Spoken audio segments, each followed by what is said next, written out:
Ini adalah E250 AMG Mercedes dan ini adalah kod W212 dan saya boleh katakan yang dia punya facelift adalah sangat-sangat ekstrim. Kerana apa? Saya akan terangkan sebentar lagi. Jadi first, saya nak berterima kasih kepada Hamzah Motor kerana meminjamkan saya kereta ini. Jadi sesiapa yang berminat untuk membeli kereta Recon yang baru, saya sarankan Hamzah Motor dan saya letakkan nombor di bawah untuk korang kontak. Okey? Jadi jom kita sembang E250 AMG. Jadi kereta ini adalah kereta pada tahun 2013. Kenapa ada dua jenis AMG? Yang E250 yang sebelum itu adalah mempunyai dua mata macam tu. Karakteristik paling besar lah. And then dia bertukar kepada yang satu mata ni. Jadi sebab itulah kita boleh katakan yang dia sangat ekstrim. Dia tak tukar pun dia punya kod tu. Dia just simply biarkan satu kod tu dan dia just buat facelift dan memang betul-betul gila facelift dia ni. Kita rekod kita punya video sekarang ni pada tahun 2020 dan kereta ini sudah pun 7 tahun. Jadi saya akan tunjukkan korang apa yang kita akan dapat bila kita beli kereta dengan umur ini. So, saya akan tunjukkan kepada korang features pelik dan features menarik. Lepas tu kita akan drive kereta ni dan akan tengok adakah masih berbalik untuk dibeli pada masa ini. So, jom kita start dengan kereta yang nampak mahal ni. Ni kereta bos-bos ni. Jom.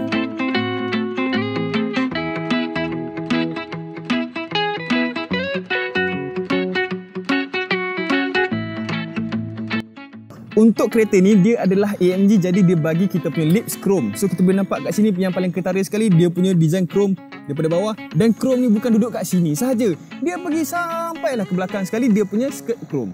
Untuk AMG pada masa ini dia akan bagi kat kita sport rim bersaiz 18 inci dan ada 5 spoke dan ada logo AMG pada bahagian kita punya sport rim. So walaupun dia bukannya trend yang sekarang dua tone macam tu, tapi dia dah nampak memang betul-betul sporty pada masa ini dan AMG sendiri adalah satu segmen dan juga line yang sangat powerful. So kita boleh berbangga kalau kita dapat kereta AMG dengan sport rim macam ni. Dan tambahan pula E250 tahun 2013 facelift ini didatang sekali dengan dua exhaust yang ada pada bahagian bawah ini. So kita nampak kat situ satu, dua dan dia bukan fake exhaust, okey. Memang betul-betul ada dua exhaust pada bahagian bawah ini. And sebelum kita masuk pada bahagian dalam, jom kita tunjukkan kepada korang apa yang ada dekat dalam boot ini. So kalau kita nak buka pada boot belakang, bonet belakang kereta Mercedes ini, kita ada satu button dekat bahagian dalam. Pada panel kanan pemandu kita ada satu puli, kita just tarik sikit, nanti dia akan buka terus. Tapi kalau kata kita duduk pada bahagian luar, kita just check satu button kat sini. Kejap saya cari. Ada. Memang open. Klik saja dan kita tak perlu tarik. Tada! Namun untuk kereta tahun ini dia tak datang sekali dengan button close. Maksudnya kalau kata kereta yang zaman sekarang kan kita ada macam button pop bla bla bla bla bla bla bla diturun macam tu. Ini tak ada. Maksudnya kalau kita nak turunkan kita punya boot, nak tutup kita punya bonet belakang, kita just tarik saja. So itu adalah apa yang tak ada pada kereta pada masa itu. Jadinya walaupun dia dah buka sendiri pun dah cukup bagus. Dan apa yang ada dekat dalam kita punya bonet ini adalah satu bonet yang sangat luas dan mencukupi. Jadinya kalau kata kereta ni adalah kereta eksekutif untuk kita bawa kita punya golf club ke macam mana ke, memang tiada masalah sebab kereta ini dia punya kabin luas dan dia ada satu layer pada bahagian bawah ini dan kita just tarik kita punya puli pada bahagian sini dan kita punya spare tire akan kelihatan pada bahagian bawah itu. Jadi kalau something happen, for reminder untuk user kereta ini ataupun future user untuk kereta ini, spare tire duduk pada bahagian bawah itu. Di bahagian atas, kita boleh perasan yang kita ada triangle yang tersangkut pada bahagian atas ini. And ini adalah gesture yang standard daripada kereta-kereta Germany ataupun kalau Malaysia kita panggil sebagai Continental. Jadi itu adalah lokasi yang standard untuk kereta macam ni. Dan apa lagi yang ada adalah jaring pada bahagian kanan, jaring pada bahagian kiri, meluas. Jadi kalau kata ada barang-barang yang tak nak kita sangkut-sangkut tu, kita boleh letak pada bahagian kiri dan juga kanan. And kita ada health kit macam tu. Okay, emergency kit tertutup pada bahagian kanan. Jadi just cabut saja dan kita akan nampak kita punya emergency kit. Dan di belakang ini sudah 7 tahun para bos dan juga para eksekutif duduk di belakang kereta ini. Kereta ni memang betul kereta-kereta yang kata high spec ataupun bukan kata high spec lah. orang katakan sebagai luxury car di market Malaysia. So apa yang kita boleh expect adalah kita punya legroom yang mencukupi dan juga luas, dan juga headroom yang sangat tinggi, dan dia ada 2 sunroof pada bahagian depan dan juga belakang. Jadi kalau kata kita punya duduk dekat belakang ni, kita akan ada kita punya sunroof sendiri pada bahagian belakang ni.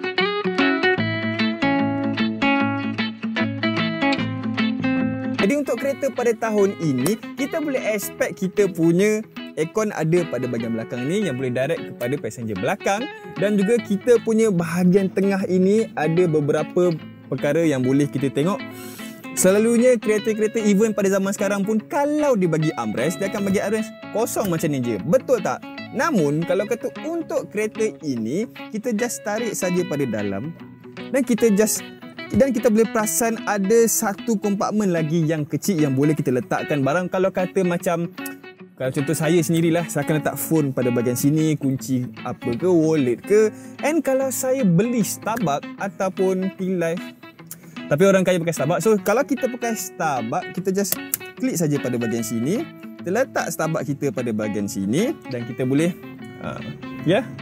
no hand lah kat sini. Jadi itu adalah apa yang kereta ini boleh bagi pada kita apabila kita memiliki kereta ini. Yang saya rasa tak selesa cuma satu saja adalah kita punya bahagian ini. Bila kita tarik ke atas kita punya armrest ini, dia tersangkut macam ni. Sebab saya expect untuk dia flushing ke dalam, namun dia punya barang ni tersangkut pada bahagian sini. So dia bukanlah satu, orang kata macam side yang cantik lah. Jadi kalau kata kita dah bawa keluar tu, kita just turunkan saja, so dia nampak lebih kemas macam ni daripada yang tadi. Kita akan pergi pada bahagian depan, kita tengok apa yang kita boleh expect. Kepada sesiapa yang daripada kereta-kereta Japanese ataupun yang tak pernah pakai Mercedes dan tiba-tiba nak menggunakan Mercedes, so ini adalah benda yang saya boleh bagi tahu kepada bakal pemilik-pemilik Mercedes daripada tahun-tahun yang macam ni lah.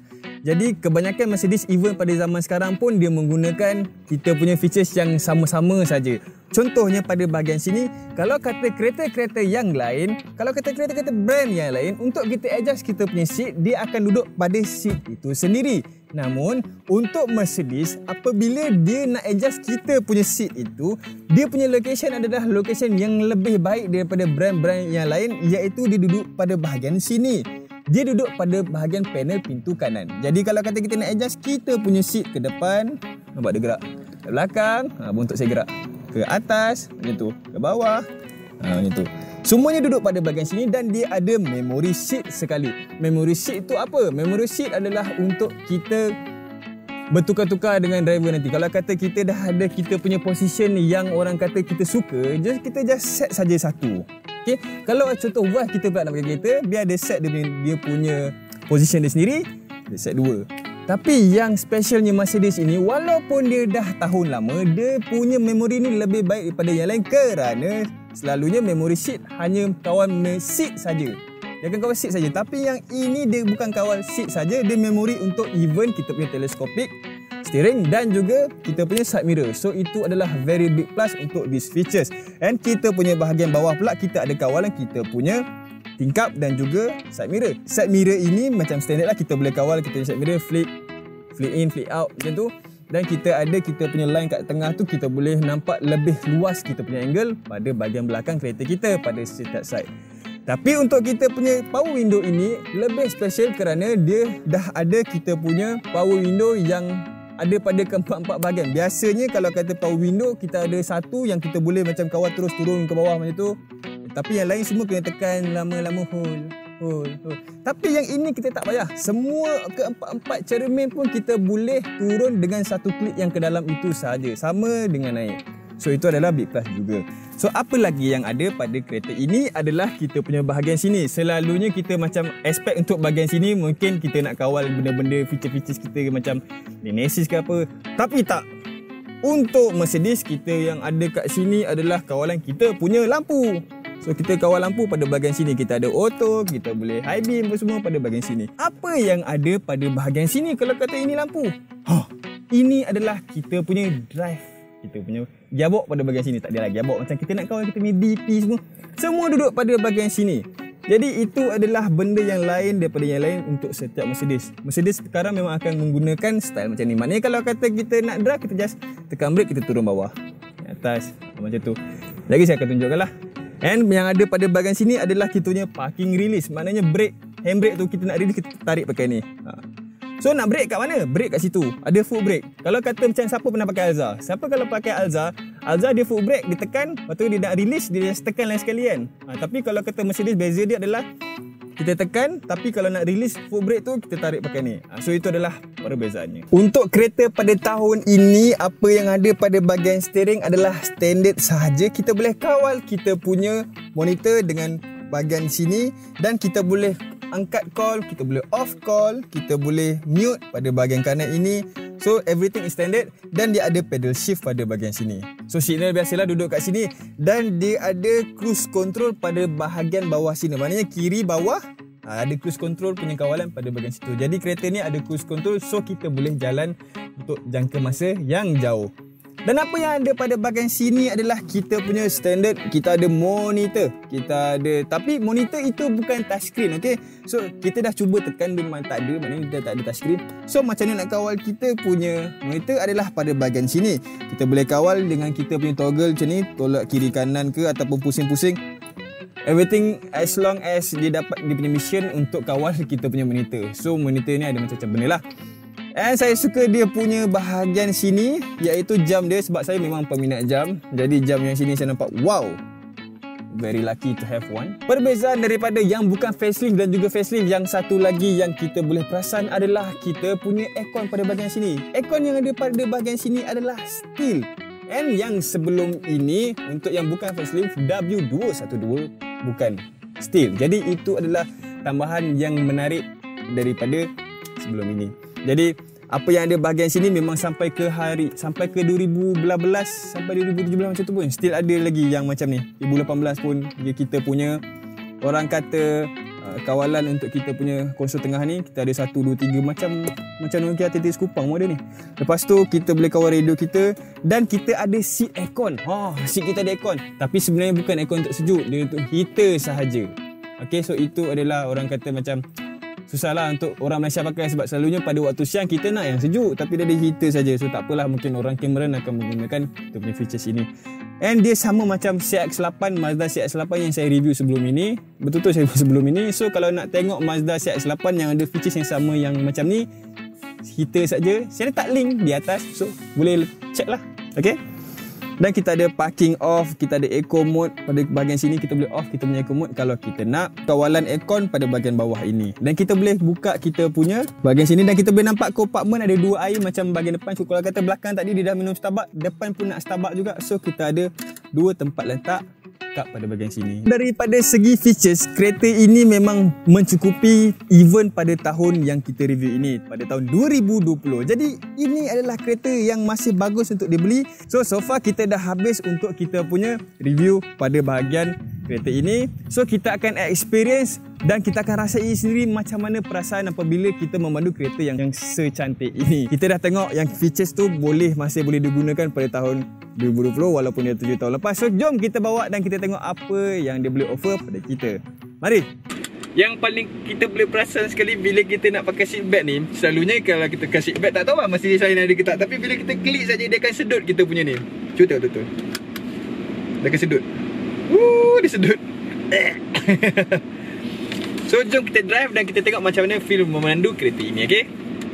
So first kita akan masuk D dulu, just tarik ni. Okay, D, lepas tu kita release kita punya foot brake. Dia signal guna tangan kiri kita. Jom kita jalan. So bila kita memandu kereta ini, saya saja naikkan saya punya sunroof sebab nak nampak macam okey, betul lah ini kereta dia. Macam tu. Kereta ini memiliki 208 horsepower dan juga 258 pound-feet of torque. So kereta ni untuk keseluruhan kereta dia adalah powerful car. Namun untuk kategori Continental dia bukanlah yang paling macam kata rare ke apa. Tapi dia still mencukupi lah. Memang betul-betul power. Dia ada 7 speed. Dia ada 7 speed. kereta ni. Maknanya kalau kita tukar pada sport mode, kita akan tukar pakai kita punya pedal shift. Boleh sampai 7. Yang asal sebelum ni dia hanya ada 1.8 dia punya cc. Namun yang kereta yang ini dia dah facelift, dia punya engine pun dah naik kepada, kalau kata E250 2.0. So itu adalah dia punya upgrade daripada yang lama lah. So korang dengar sekali, sebab ni saya tak pakai mana-mana audio recording pun. So memang kita boleh rasa kereta ni memang betul-betul senyap. Mostly dia punya kawasan kat sini, dia hanya menggunakan soften punya plastik yang ada pada sekeliling kereta ini.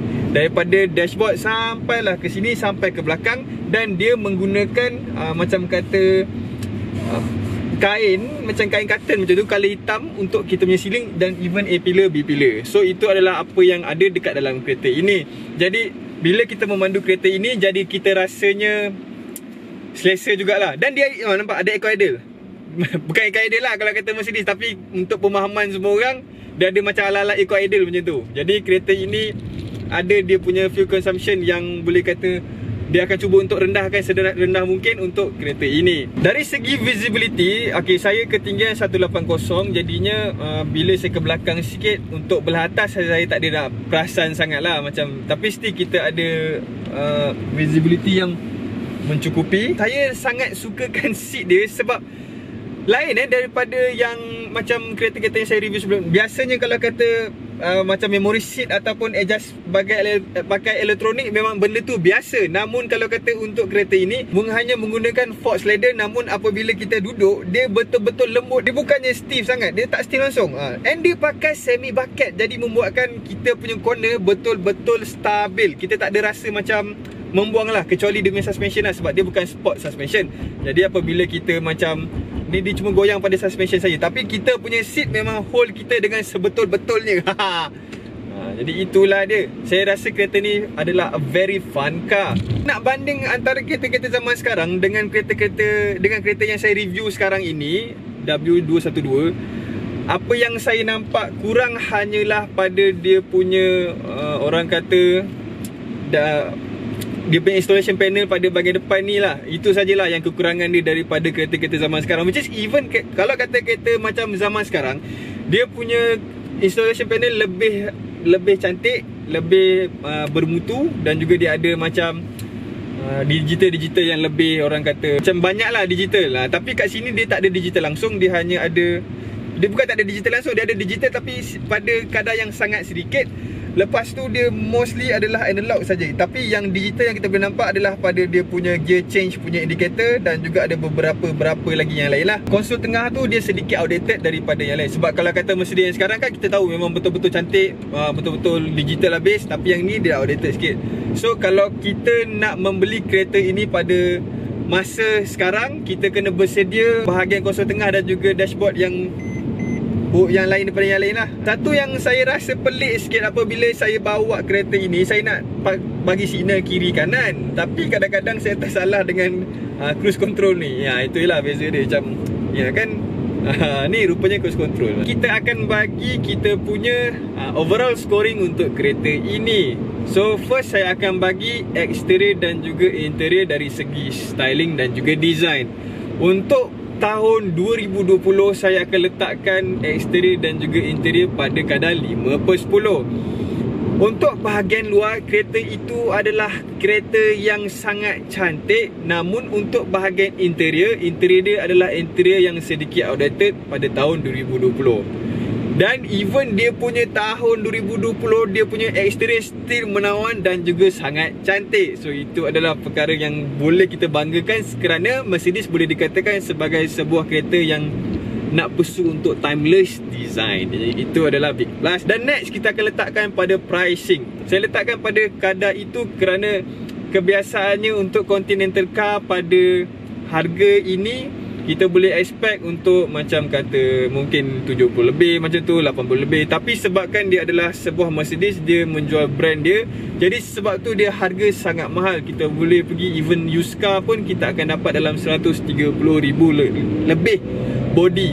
Saya tak kata yang itu benda yang kekurangan. So itulah dia reason yang saya bagi kenapa saya letakkan pada price macam tu lah. Ada yang boleh kata macam still berbaloi jugalah sebenarnya. Tak adalah kata macam teruk sangat. So itulah dia. Dari segi comfort, saya akan letakkan rating pada 9/10. So kereta ini boleh dikatakan kereta yang very comfortable daripada gabungan untuk suspension dia, seat dia, engine dia yang senyap, kabin yang senyap. So benda-benda macam tu boleh katakan satu perkara yang sangat hebat dan juga power lah. Dan walaupun kalau andai katalah dia tak nak bagi cruise control pun, dia bagi satu foot punya pedal untuk minyak yang jenis memanjang macam tu pun, untuk orang-orang macam kita pun dah mencukupi dah sebenarnya. Kita still enjoy untuk gunakan kereta ni pada jarak jauh. Saya rasa handling ni adalah handling yang betul-betul stabil. Cuma dia punya kekurangan adalah suspension dia yang sedikit lembut. Tapi kalau saya tukar sports mode, mungkin dia akan lebih keras lah. Jadi saya akan letakkan pada 6/10 untuk dia punya handling. Dan daripada acceleration, saya akan cuba pada bahagian sini. Sekarang kita pada 70. So saya akan tuju tekan. Okay. Kejap saya tukar je sport mode lah. Okay, sport mode. Sport mode, okay. Itu ekor 80, 100, 110, 120. Ui, cepat weh, cepat 135.